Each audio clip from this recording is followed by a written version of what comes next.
Okay, you're going to want to listen closely to this one. We've managed to get our hands on a confidential briefing that's, let's just say, causing a bit of a panic at the highest levels. It details a major power play involving the Federal Reserve, one that could totally upend everything you think you know about your money. So let's get into it. And yeah, look at the screen. This is a boring presentation, but I got tea. The visuals are just here to keep us on track. The real story, the juicy intel, is what I'm about to tell you. So turn up the volume and listen up. All right, so first we have to talk about the official story they're trying to sell everyone, the cover story. It all kicks off with something they're calling the marble floor scandal. And believe me, it is every bit as ridiculous as it sounds. So here's the headline you'll see on the news. The Department of Justice has officially served a subpoena to Jerome Powell, the chairman of the Federal Reserve. That means he's being legally forced to show up in court, a huge deal. And what's this all about, officially? It's about a $3 billion renovation. They're citing, and you can't make this up, excessive marble flooring and gold-plated fixtures. Seriously? Come on. They aren't arresting him for the curtains. They want the money printer. So let's just cut through all that noise, shall we? Because according to this memo, this has absolutely nothing to do with interior design. This is a bare-knuckle brawl for control over the entire U.S. economy. Here's what's really going on. The president has been pushing, and I mean shoving, for Powell to slash interest rates all the way down to 1% to give the economy a massive jolt. But Powell is digging in his heels, refusing, and screaming from the rooftops about the risk of runaway inflation.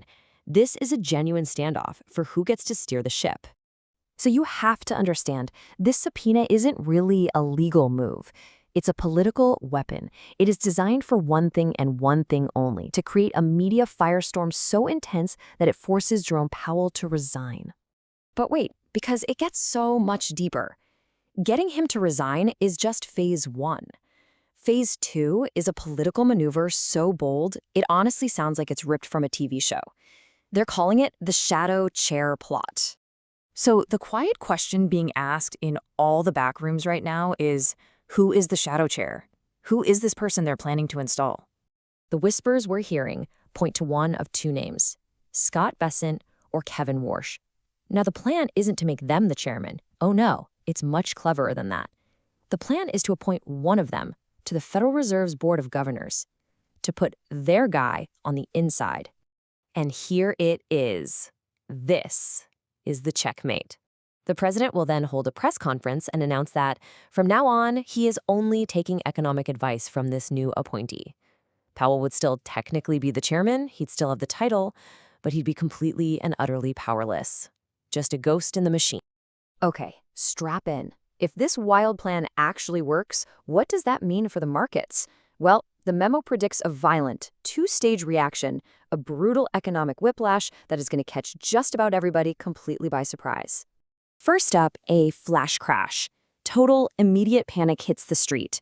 Nobody knows who's in charge of the US dollar anymore. But right on the heels of that chaos comes phase two, the melt-up. A massive, face-ripping rally, a total sugar high, as the market starts pricing in those sweet, sweet 1% interest rates. How big a rally are we talking about? The models in this briefing project the S&P 500 could rocket up 20%. 20! A massive artificial pump driven by nothing more than the promise of cheap political money flooding the system. But that party has a price, a big one. While Wall Street is popping champagne, what happens to your grocery bill? According to this, the price of milk could literally double. That's the inflation Powell was trying to warn everyone about. Okay, I need you to listen very, very carefully now. Forget the politics, forget the drama. This is the most important part of the entire briefing. This is the urgent action plan, straight from the memo, on how you can protect yourself and your family.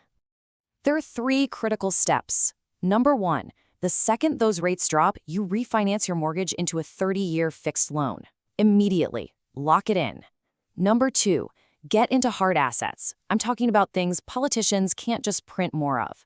Gold, Bitcoin, real estate. And number 3, and this is crucial, do not sell your stocks during that initial flash crash. Now, here's a huge warning about holding cash. In a scenario like this one, sitting on a pile of cash is just about the most dangerous thing you can do. The memo says it point blank.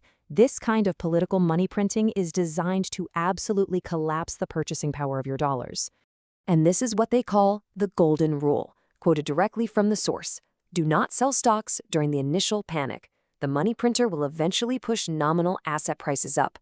All that newly printed money has to go somewhere, right? It's going to pour into stocks, real estate, anything to get away from the dollar.